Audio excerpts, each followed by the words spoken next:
Welcome back to everybody that has just tuned in. This is another episode of the Online Hustle Podcast. Today, again, it's always mirrored. It is that way. It's that way. Today we have Jerome on my, well, he's on my right, he's on your left. But anyway, he is the CEO and founder of Ecommerce. And if you don't know what that is already, then rest assured, we'll get into that in just a second. But Jerome, we really just wanted to have you on just to talk about Amazon, online selling, different marketplaces, what is happening in the industry right now, and what people should be doing to make sure that they are, set for now and then set so that they can dominate Q1 and onwards in 2026. So without further ado, thank you so much for coming on. And yeah, take it away. Just give us a bit of an introduction to yourself.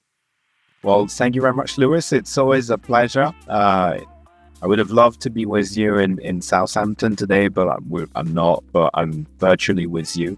And it's always great to speak with Abbas. And thank you for giving us this opportunity to talk a bit about our story about e-commerce. So I started e-commerce 12 or 13 years ago. And my first idea was really to help people grow, and bring value added. And I didn't start really with e-commerce or Amazon. I wanted to help brands expand and grow. And to be fair, I had been looking for a job, couldn't find one. And I said, you know what, I'll find myself a job and I'll do that myself. So it didn't came up with this great big plan or vision or I know where I'm going. Not at all. It was really, okay, I couldn't find the job I wanted. So I sort of thought, I'll build it. It took me probably 1 to 2 years to find really the gap where most people were suffering in a sense. Because when you build a product or a service, you need to find, what do people need? And what I found out is that the Amazon space, I had done a lot of Amazon management pan-Europe and on the vendor side at that time, because it was more popular with brands, especially in Europe. But when I was talking to people saying, do you need help growing your business? Nah, not really. I'm good. And when I said, do you need help with, is it going well with Amazon? Oh no, I don't know what's going on. I don't understand it. And so, that's simple. I can solve that. So I went to the Amazon space, and all of a sudden, the business, which was a bit tough, started to having lots of demands. And many after COVID, we had a boom in demand. And now we're around 60 people in e-commerce, is people from India to the US and all over Europe. So yeah, it's been an exciting and great journey. That's good to hear, and I think it's refreshing as well, because you speak to a lot of people that, they went into a new industry and they had a designated plan that they really wanted to follow, but it's quite nice to hear that you kind of just made it up as you went along. But one thing that you mentioned there about how you just started, this agency, but then you moved into the Amazon space. So what was the first thing that made you realize that, Amazon's got a lot of issues that I can potentially resolve? And what was the company before that point? So I think, and you made a point very interesting about this plan, this vision. Not everyone is born Jeff Bezos, right? And sort of does a plan on a napkin and then becomes billionaire, right? And I think it has a lot to do with how do you start? What are your values? what do you want to bring to the world? And then you will find whatever aligns with that. And I found not so long ago, the first documents I'd written, which was, I want to bring value added. I want to make an impact in my customer's business. And the thing is, at that time and still today, the biggest impact you can do on people's business in terms of growth, for example, is e-commerce, and specifically Amazon. So I was clear about what I wanted to bring and the values associated to that. And then sort of it aligned. I was looking and I was listening, and I think a big thing, and it's followed me, it's listening to the market. So if you have an idea, don't wait in your lab for 2 years to make that perfect idea. No, it's just go out, and fake it until you can make it, in the sense of, okay, you say, I think you should do that, or you should have this service like creative, or you should have, translations, and then people say, yes, you're right. Can you help me? And so, of course I can help you. I don't know how yet, but I'll find out. And it's all about listening what really the market wants. And if you do anything about innovation and entrepreneurship, a lot of what people say is like, go outside, test your product straight away, and finding out what works, doesn't work, or testing out a lot sort of helped me out. So that's how it came out, is like trying new things. And for example, we're launching new services, which are exactly in that same philosophy. I will maybe touch on that later. But yeah, it's listening really to the market. Okay, good. And with e-commerce, not e-commerce, but with e-commerce specifically, and I suppose to anybody listening who just thinks about, Amazon agencies as these really vague, we will help you, but it's not really defined as to how. What makes e-commerce different? What makes you a different brand? And what's the core promise that you guys offer what's the key issue that you're trying to resolve for people? True. So thank you for that clarification question, because I went into a lot of the story, but less about what we do and what makes us special, which is the core of why you're there and you're successful or not.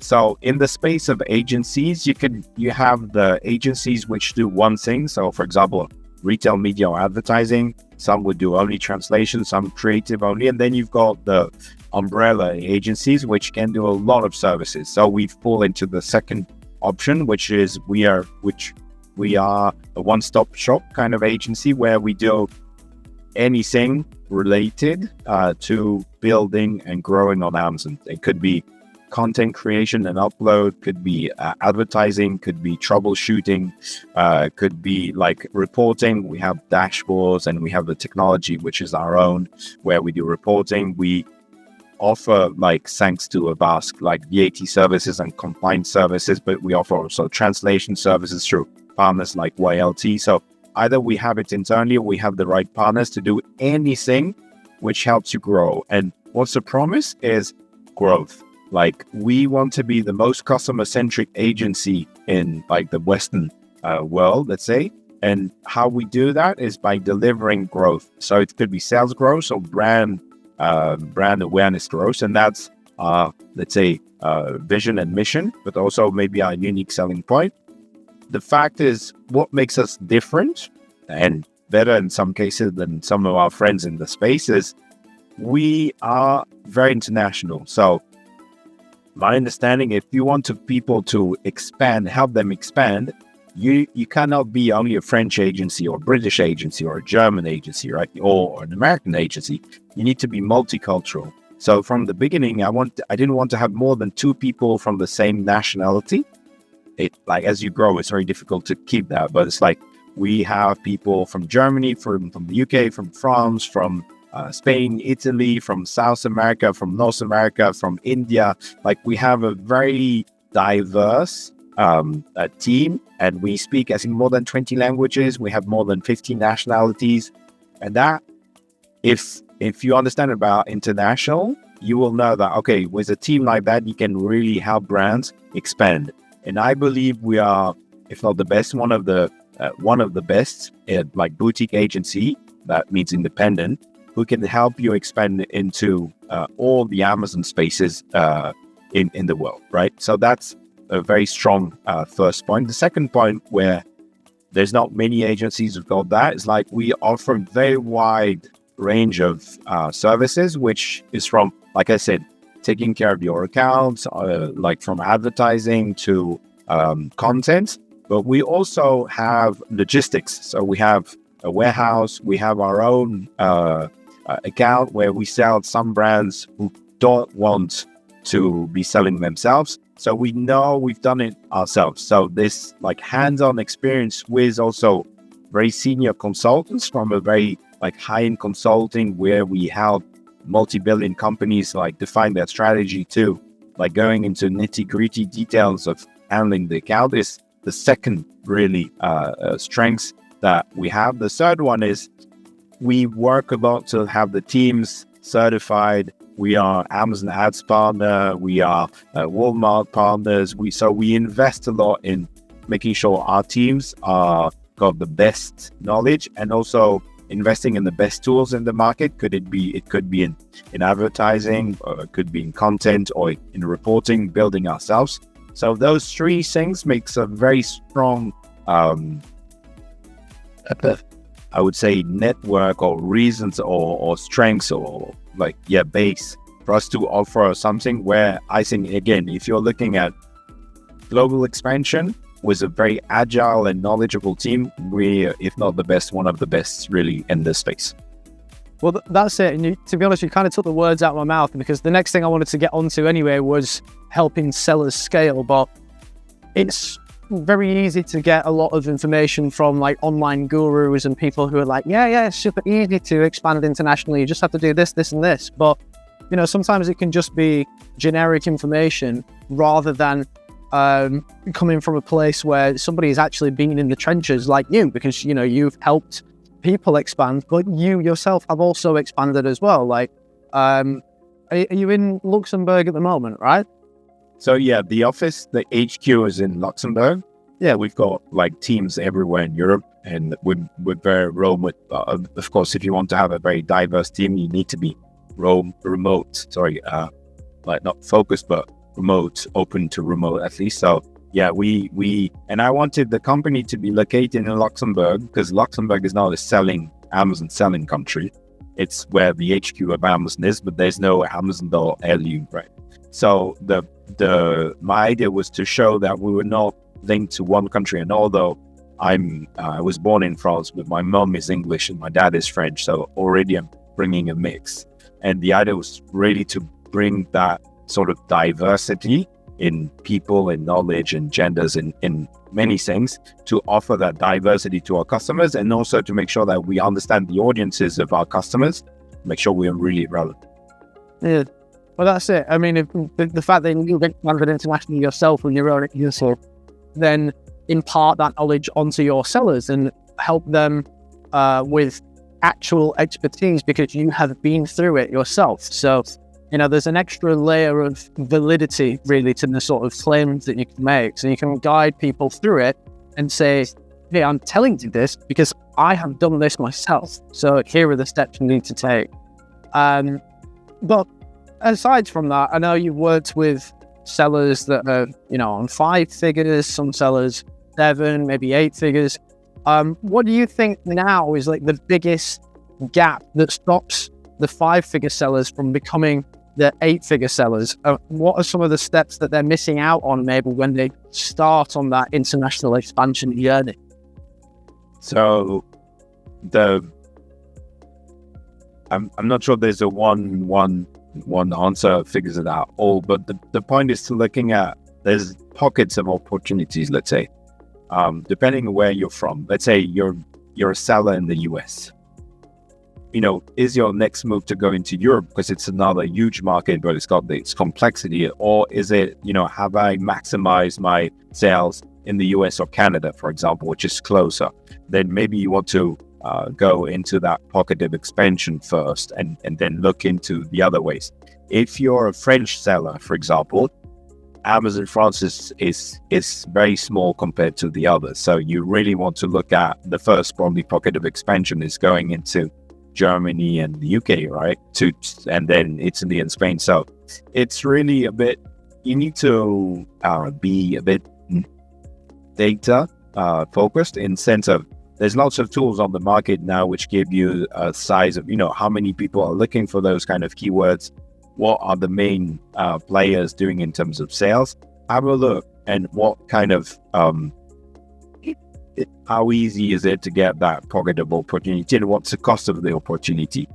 Typically, if your brand name is fairly well known globally, then going global is fairly simple. If your brand name is very well known in your own local world and much less in the others, it's a tough spot. And like you said, what's interesting is sometimes brands grow to a position, and then there's a kind of that glass ceiling, and like so you spend money in ads and like it's not growing, and that usually is where we spend a lot of time with brands we have, because they say, we have an agency and it's not happening. The point is, Amazon cannot solve everything, and it cannot be its own engine all the time. So one of the cases we've been seeing from American brands in Europe, but vice versa also, we're working with actually a global brand who's starting in the US, is typically at some point you see that your products are not growing and you're blocked. So that's where you have to look at different things. The first question is, brand awareness at some point can be built on Amazon, but needs to be built beyond Amazon. So you're looking at social media, you're looking at Instagram, TikTok, but you're probably looking at your website also, but probably also other retailers. So if you've managed to grow sufficiently in Amazon, you've got a good conversion rate, means the customers like the product, you probably have to tap into other parts of or outside of Amazon, and that will reboost probably it will let the flywheel start again, because people will see it somewhere else, and that will sort of generate more sales. Another point is to look at which actually in priority would be the first one. The second one was going beyond Amazon. The first one would be, am I growing my sales? Do I have a hero product which sort of sells itself, or like the Amazon algorithm really likes that product? I have an example of a brand where they had a best-selling product in the US, really good, like generating 35% of their sales, growing and generating sales, and the ad-reliance was much lower, so it was selling without too much ads. For industrial reasons, for whatever reason, they decided to stop that product. So usually that's a good reason for having like trouble in sales, because basically that hero product disappears, and the system of Amazon is like there's a piece missing, and you want to rebuild a bestseller. And to rebuild that bestseller takes a bit of time, especially if the category is very competitive and a lot of people are also pumping money into it. And then your ad reliance starts to get higher, and you could get to 50, 60, or even more % of all your sales are sales driven by ads. That is a tough position, because the moment you reduce your ad spend, your sales reduce income as well. And that's where you say, okay, I need to define a strategy to grow a bestseller again, to be the driver, and then to have this thing where my ad reliance goes down a bit. The thing is, you can see it's not an easy moment, because then the company is saying, okay, I've decided to change my product mix. That has a big impact on my sales velocity. So it's a tough discussion to go with a brand, say, wait a minute, to be fair, it will take you 6 months to a year to build a new bestseller. So that means if you decide to do that, and usually you find out at the end of the decision, it's like, okay, you cannot replicate what you've been doing. And that's a tough one, because there's no magic here. It's like work day in, day out, hard work to make sure that you're growing your product back again to where it should be. And that's where you can start to say, okay, the social marketing or digital marketing can help you. Like, how can you get influencers talk about the product? So you build your hero product, and you start to have velocity, and then you start to look outside of Amazon, and usually that gets a machine going. But when you're a 5-6 digit kind of sellers, the larger you are, to be fair, the more complex it is to restart or to regrow, to go back on a growth phase. That's where you really need to have the right partners. That's where like people who've been there, but also it's building a sound strategy, which will take time. And one advice is be careful to the people who've got a very short-term advice to short-term win. My experience on Amazon, specifically globally, the short-term wins is only in some very specific cases. Yeah, and that, I think, just seeing the things that I've seen at conferences and expos this year in particular, a lot of people have been moving towards sort of subscription-based products, a lot of things like supplements and creatine gummies and things where you will, if you like the product, continue to come back time and time again to that seller so that you can buy those things again. And I think some of the reasoning behind that is obviously to mitigate the amount of ad spend that people are putting into the products, so because they know that if you've got somebody who buys that item, then they're going to continue to come back without you necessarily needing to spend more money on ads. So I think people have been trying to do these subscription-based models to take away from the amount of money that they're spending on ads this year, which in a way sort of leads me on to the next thing that I wanted to mention, because we've talked quite a bit about Amazon already, and you were talking about France and some of the different European markets and the nuances and complexities of those. I think one of the things that a lot of people don't really perceive when they first are expanding from the US to the EU, because Amazon is this huge behemoth that it is in America, it sort of the first thing that's on everybody's mind, but then they don't really understand that in certain countries, Amazon is just not that popular. Like, for instance, in France, more people buy clothes on Zalando. You've got things like Discount.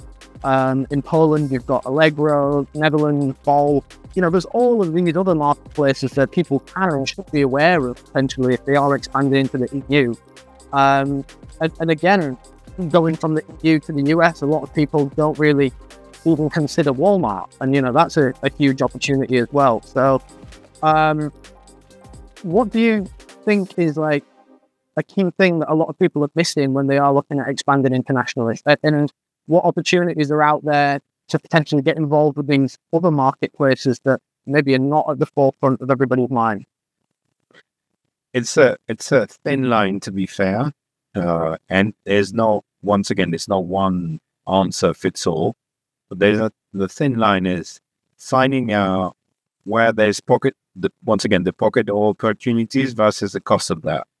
Typically, we've been testing with some brands you were mentioning. So in France, you would go to Cdiscount, Zalando, depending on the category, perhaps. You could go to Fnac, France has got a lot of diversity of players. In Holland, you've got Bol, like you said. In Poland, you've got Allegro. In Hungary, you've got another one. So you do have those. In Switzerland, you've got Galaxus, for example. The discussion internally usually we have is like, okay, will it be too costly to set up all the logistics, setting up, getting paid, and having all those things settled? Is that too high versus the potential? And you have to look at every brand and every categories will probably be different. Our experience typically, if we talk about Europe for a second, is in Holland, Bol is much bigger than Amazon. And we've seen results to 1 to 5 to 1 to 10 versus Amazon. So if you want to build a brand in Holland without Bol, it's really difficult, because Bol started a long time ago, and there's customers are really, it's a Dutch company, so they're really linked to that brand. So I would say usually in Holland, Bol is the right place. Now, some categories, it doesn't perform that well, but in a lot of the house categories, for example, we've tested, it works very well. In France, the system of Cdiscount part, for example, is not very advanced. So, you need to make sure that it's a category that Cdiscount is very good at. Some categories, Cdiscount is bigger than Amazon. If it's the case, it's a good idea to do that. But usually it doesn't, the system doesn't translate very well. Even Bol is a lot of pages in Dutch. Okay, you can. It's fine if you're Dutch, but if you're English, maybe not so much. Yeah, okay, you've got those complexities, and it's really down to where do you want to go. Allegro is great, it's big in Poland, but is your product value proposition worse in Eastern Europe and in Poland? Those are the kind of conversations. So usually what we do is we look at start in Amazon, and look at your conversion rate. Look at have you hit your glass ceiling or not? are you growing? And then maybe all of your money, your time you spend into growing what's, going well. If it's not, or if you're feeling that, there's something missing, then start to look at other markets. Typically, if we have one brand where we know the French market is the biggest market, then in this case, we decided to go on Cdiscount. Even though the sales are not that high, it sort of helps to build the brand and to build the awareness, and it maybe will take time. But it's true that the revenue for now is not huge, but it's in a way of investing for the whole brand and for the positioning and for people to see the brand more and to have ads on Cdiscount and also on Amazon to really push the brand on top of the website itself. So for me, it's a mix. In the US, we've seen also some brands really do well on Walmart and some others really struggle. So if you have a lot of work on the Amazon side and it's growing versus you need the same amount of time on Walmart and it's not growing that much, then you have to take a decision and be careful of not diluting yourself. Some brands are really good at, I want to be in all the marketplaces.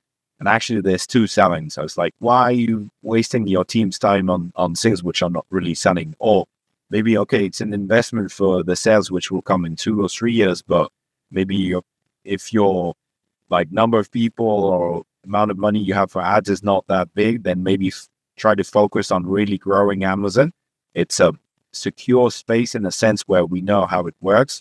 The other marketplaces don't always work the same way. So it's really trying to figure out how much I have, time, money, and, where do I want to be?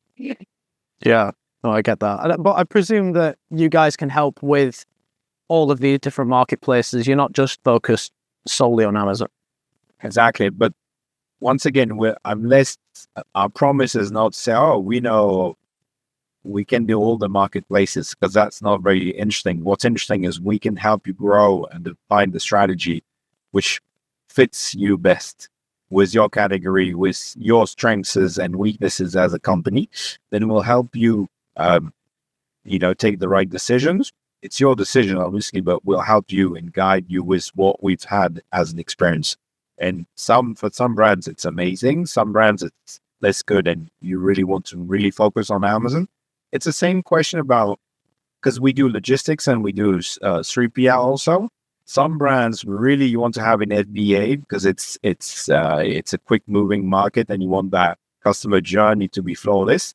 But we do also FBM, which is Seller Fulfilled Prime, which has got the same Prime promise, but it's less quick than if you have an FBA. So some brands it's really great to have an FBA. Some other brands, maybe because the product is more expensive or it's seasonal or it's bulky, then the FBM, they don't want storage fees attached to Amazon fulfillment centers, so it's going to be cheaper for them to potentially use their own 3PL instead.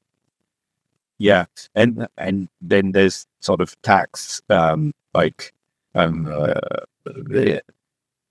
things where you could have one 3PL, then you use one-stop shop VAT versus having FBA with all those VATs of all those countries. So there's more implication. As usual in Europe, we like to make it very complicated. But our idea is e-commerce is the short of e-commerce made simple. So our idea is really to help people have the simple data to take the most impactful strategic decision on how to grow their business. Well, I keep mentioning this I think I've mentioned it every single podcast, so my video producer, Rob, is going to be sick of hearing this, but I always say that the US innovates, the EU regulates, and China imitates. And the EU regulate part is so pertinent. It seems as though it just comes up time and time again. But, once you do get those regulations right, and once you get everything in order, it's so key to have the EU in your back pocket, because a lot of people just think, the US is kind of everything. I've got 330 million people here. Why would I even bother expanding into the EU? But then as soon as they see the results, and then as soon as people realize that there's another 450 million in Europe, the opportunity there is great. And people potentially have never even heard of your brand before. So there's a whole new market to explore. And, some people really do reap the rewards of that. But something that I wanted to mention that you kind of talked about a little bit before, when you were talking about how basically your agency can help with all of these different things. One thing that people always mention is it's kind of like a LinkedIn buzzword. It's being data driven, but not a lot of people actually fulfill on that promise of being data driven. And if they don't have an agency behind them for support, maybe they don't even know what to look for or what metric to follow. So when you are assisting people with, just the regular maintenance of their account, be it on Amazon, Shopify, different platforms, and then you're providing them opportunities to expand, what are the key metrics that you guys look for when you're helping somebody take that next step into expansion? So that's a good point. And indeed, data-driven is a bit about, it's like AI. It's like, yeah, if everyone agrees, but it's like, how do you really use it and which data and how and all of that. So I think when we look at a market, like I said, you've got lots of tools in the market, Helium 10, Jungle Scout, and others. What we look at is typically the simple ones to look at is how many keyword search for like your product keyword or even your brand keyword. That gives you an idea of how much appetite there is for the type of product and then for your own brand. One thing. Then the other one is those tools can give you some ideas of market shares of your main competitors. How much are they doing on those categories, on those key products? And you can sort of derive the size of the market and then say, could I, looking at their value, what they're proposing, is my product better? Looking at some customers' reviews on, what they're saying of your competitor's product, and then deriving is like, could I take, 5% market share of that? Or could I be 5% of my main competitor? 10? Could I do the same? It gives you a very good idea of where you could be. Those tools are not 100% accurate, but they're fairly accurate to give you an idea of it. Does it make sense or not? And your point earlier about, like US versus Europe and Europe versus US is typically those pocket of opportunities is you're saying, okay, wow, I could grow like even more in the US, then surely you should do that and grow in the US. But it's true that there's the diversity of sourcing. So when you have the tariff topic, for example, having different sources, and I know a lot of our customers in the US are starting to look to have production in Mexico and like other options. So the diversity of sourcing is super important, but diversity of go-to-market option is also super important. And indeed, this thing of, okay, how do I prepare my growth for next 2, 3, 4, 5 years? Like it's tough. In the US, you can win or lose very quickly. In Europe, like you said, once you've built and you are in a lot of different countries, you won't lose all the countries at one point. And for instance, for once, there was a benefit of being in Europe because there was no tariff. So like your containers from China, we had some brands, so ship directly here. Because then it's like, okay, that's an outcome for, I can't do my business in the US, I'll do it in Europe instead. So there's a strategic point of looking at like the diversity. If you have the means, and if it's not, you're not going to ruin yourself to try doing it.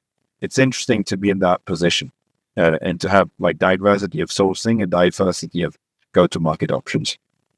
And what about more from like a brand storytelling point of view? So you were talking a little bit earlier about sort of translations, localization, but beyond that, there's also like the creative that goes behind a brand. So, the storytelling, why people should buy the product, what sort of benefit your product will have, why should you choose this particular brand?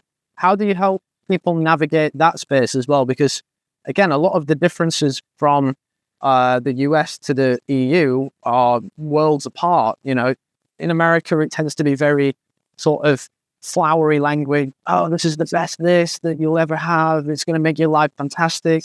Whereas that transition to Europe, in particular, like Germany, the way that people shop there is a lot more sort of statistic driven. It's like, this is going to make me feel better by 11% over 12 months. The the nuances to each market are quite different as well. So how do you at e-commerce help people navigate that whole other side to it?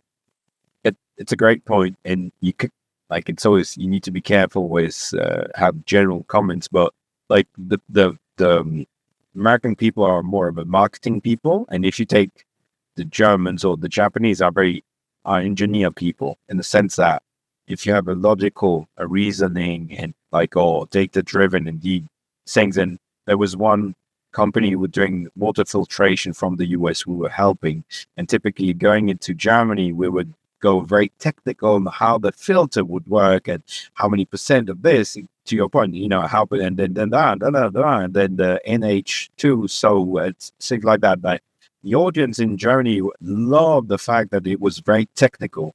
If you go to south of Europe, there's more of an emotional, and like Spain and Italy, it was more about, okay, how that filtration device will help you take care of your family, have a great moment with friends and so on. And it could look a bit cheesy to say that, but the reality, then the conversion rate sort of evolves. And we talked about being data driven. If there's one data I would encourage people to look at, is the conversion rate. How is that evolving?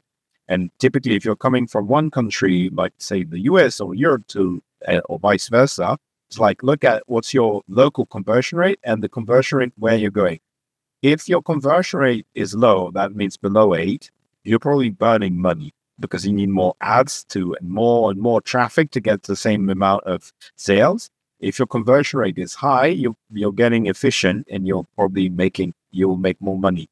And the conversion rate is a measurement of how much people are convinced by your product, and it's a fact of how well you explain your brand, and the product and the features, how well is perceived the brand, and the price.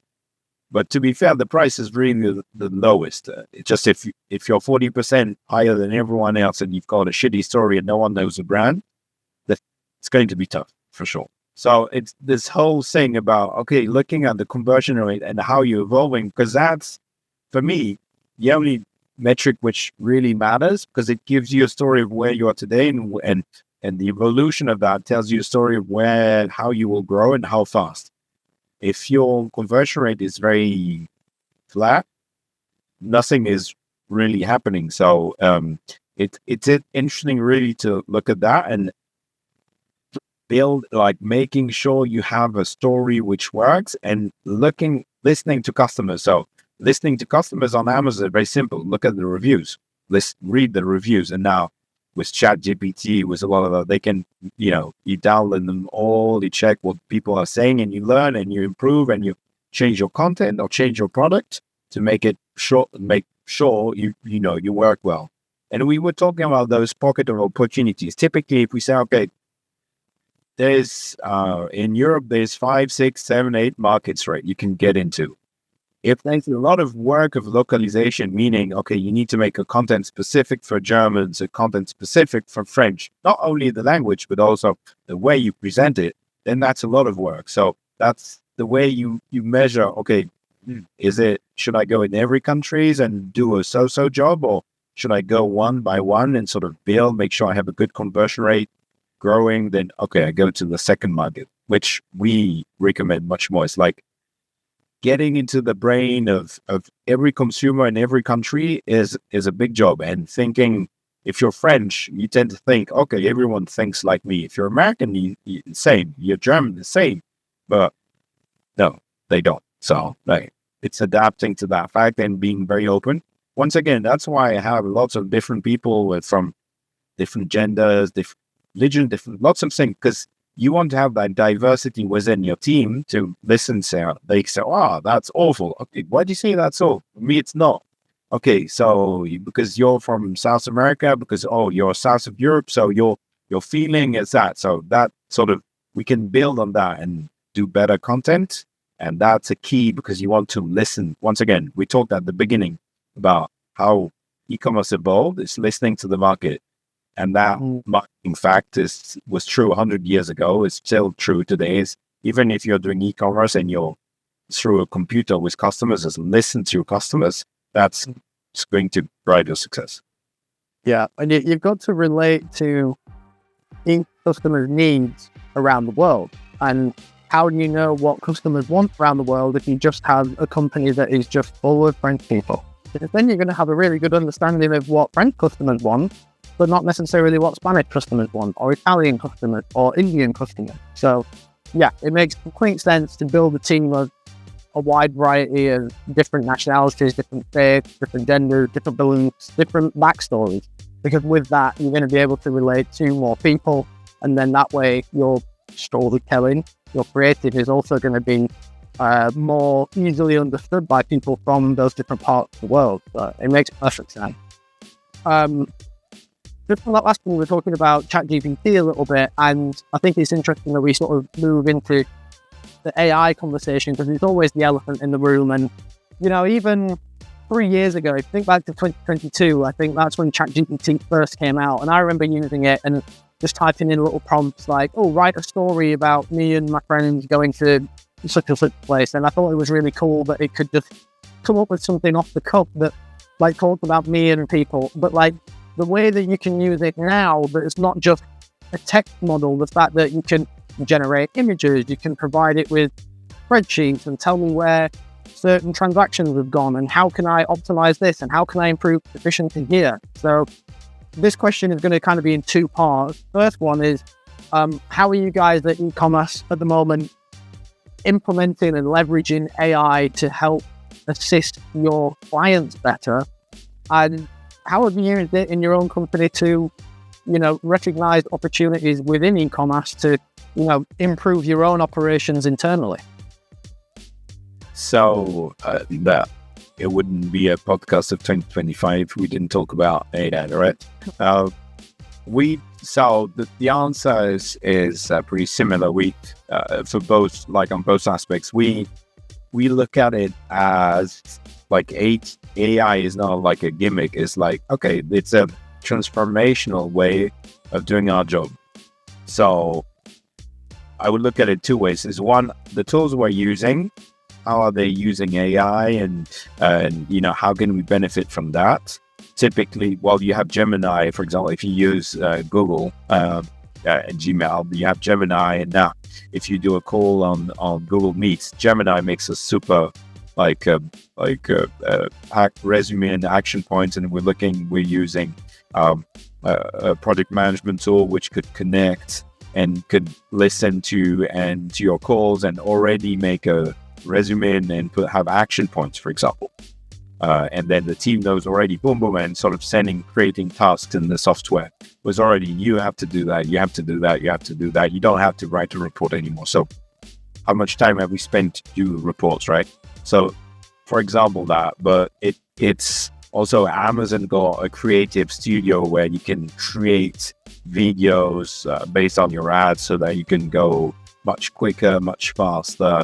It's only the beginning, so it's not always perfect, but you've got that. So it's how do we use that from all the tools we have?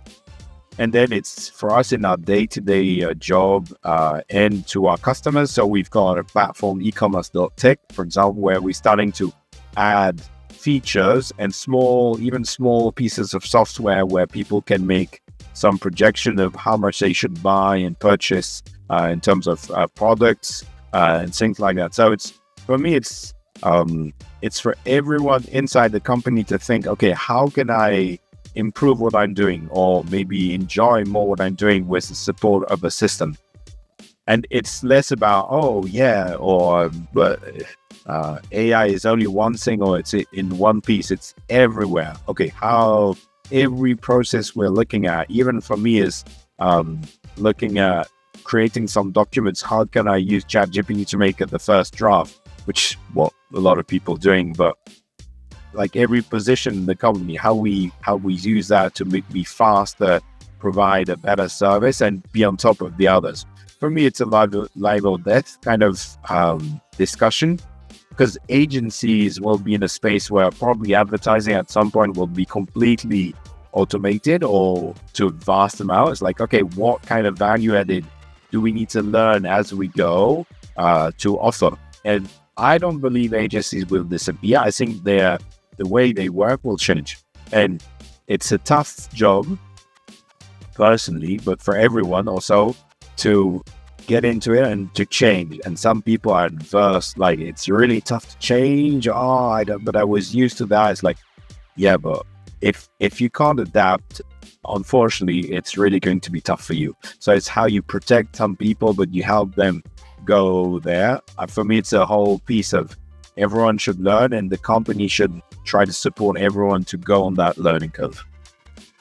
Well, I think it's interesting that you say that you don't think agencies will disappear. I agree, right? But I think it's a way of thinking for people because, you know, if you're a huge multinational brand like maybe a Nike or a Levi's, then maybe you already have your own internal agency who is just managing the e-commerce side of it. But I suppose where you fit in is if you're a small to medium enterprise, maybe you're a mom and pop shop, maybe you're a really good domestic performer in France or in Germany or in the UK, wherever it might be, then maybe you don't have the resources to have your own e-commerce section of your company. And maybe that's where you guys come in. And as you say, you know, about the things that are changing and how, you know, you've got Amazon Creative Studio. I mean, take this mug, for example, right? You could have a picture of that mug now, but with the Creative Studio, you could have it so that it like rotates as a video. But that's all well and good if the people who are managing the account know how to use it.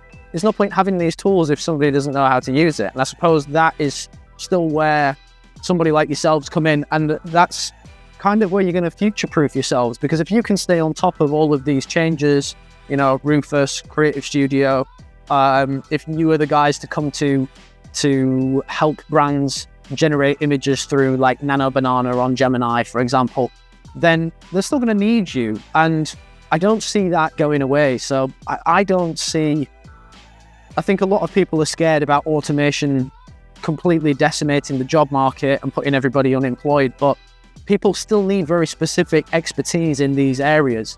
And at the end of the day, it's all down to profit. They're trying to make their brand look better, tell a story better, because they want to sell more of that product. But if they can't utilize all of these tools, then, you know, they become worthless. So they will still need people like yourself to guide them through how they can use and implement these tools to create that better story to sell their product better.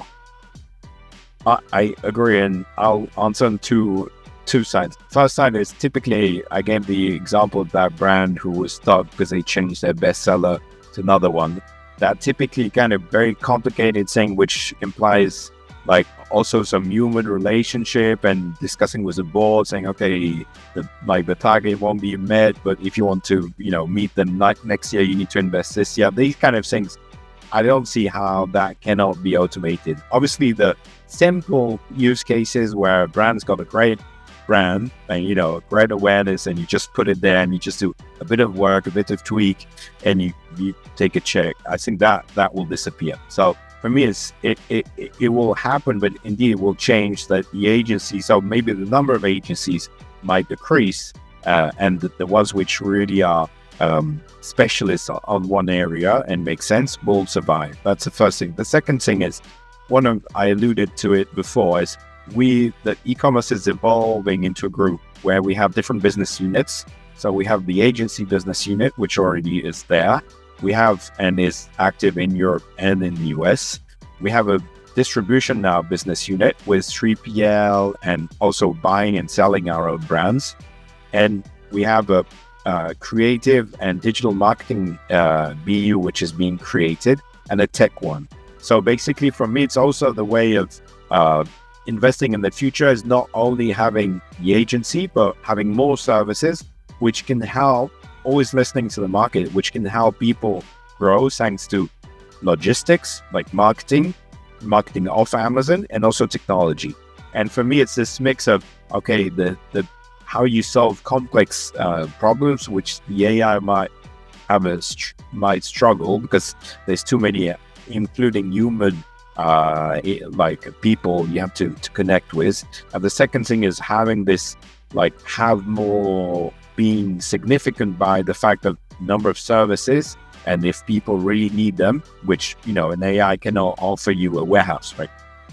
you will need to have people moving boxes, and that will, or maybe robot, but until then, you still need to have a warehouse with boxes and stuff like that. So for me, it's reinventing ourselves and trying to be not ahead of the curve. That's a bit too much maybe, but riding that curve and change and saying we're offering more things, and we're trying to think ahead for the benefit of our customers. Yeah, absolutely. Now, I think you'll find this one pretty interesting, but this is always something that we start to close out the podcast with.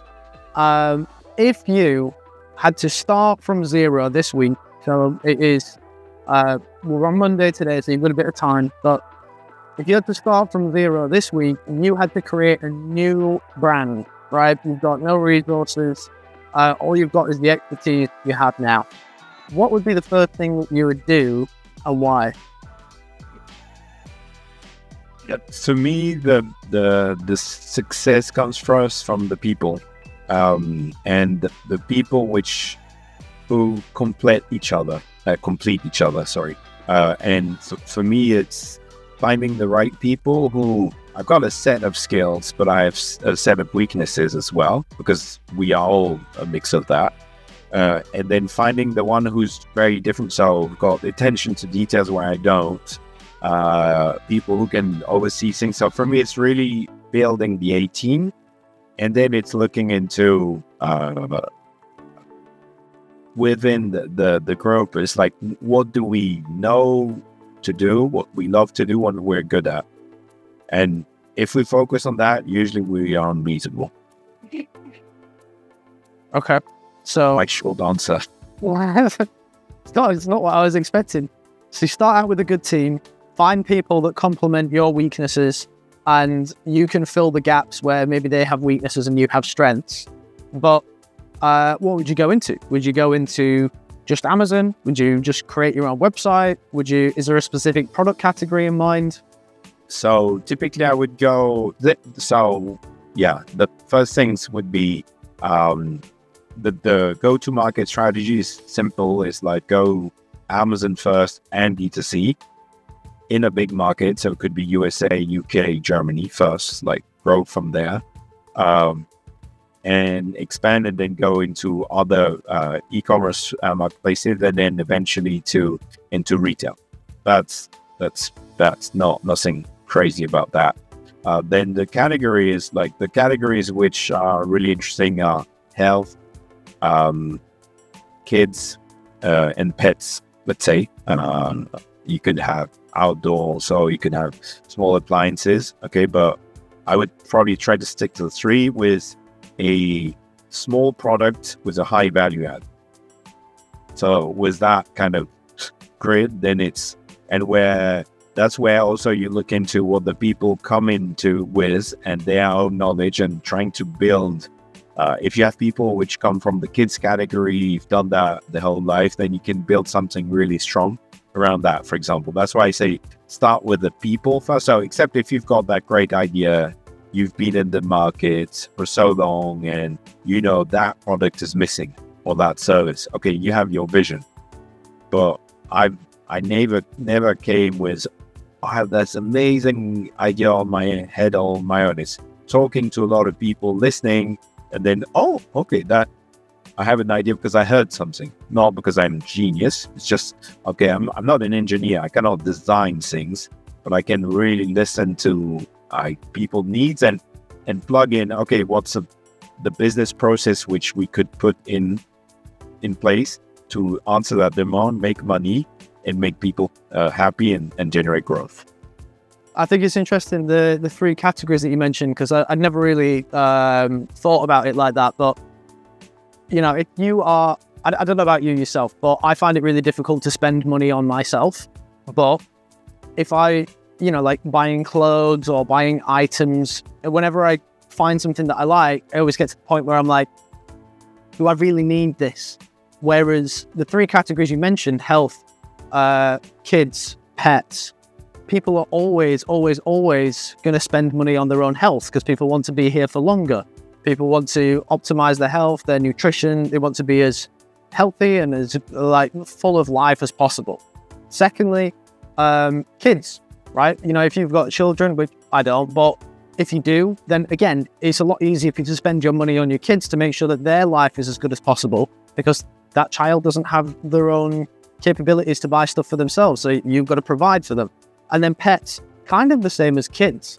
You know, a lot of people, maybe they don't have children, or maybe they've got kids and pets, but again, the pet is like the baby of the family. So people always want to look after the pets. We had somebody on recently who is selling pet supplements, and those guys do astronomical numbers. And that's it. They've kind of combined the health plus the pets side of things. So I can definitely see why those would be the three potential categories that he would move into. So, but I've never really thought about it like that. Oh. Agreed. The one thing, so I totally agree that your thought process is, I agree 100%. One thing you need to be careful of is your own bias.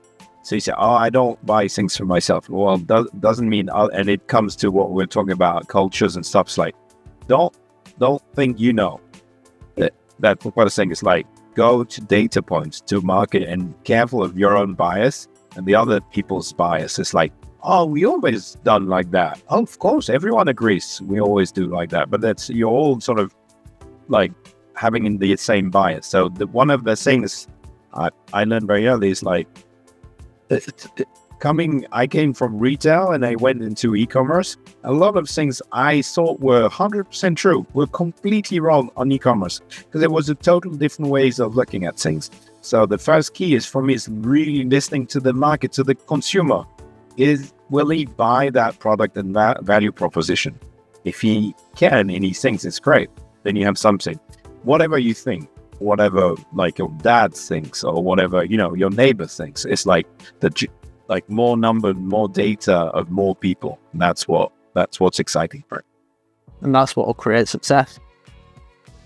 Jerome, let's wrap it up there. It's been an absolute pleasure having you on, but don't turn off just yet. Before you just go, where can people find you? What should they be in contact with you about? And where can we see you next? So, first thing is where you can find us. We have a website, www.e-commerce.com, or LinkedIn. We're very active on LinkedIn, so look for Jerome Ecommerce, because my family name, De Guigné, is too difficult. So Jerome Ecommerce or Ecommerce, follow me. We do a lot of content, a lot of sharing and learnings. That's a great place to start. Where you will see me next, I've been a lot in the US, so hopefully you will see me next mostly at home a bit. But next time, I think the next big show is Prosper in Las Vegas in March. Nice. 2026. All right. Well, looking forward to seeing you then. But as I say, it's been an absolute pleasure having you on. Thank you for your time, and I'm sure we'll see you again soon. Indeed. Thank you, Lewis. Thanks for tuning in, guys. All the best.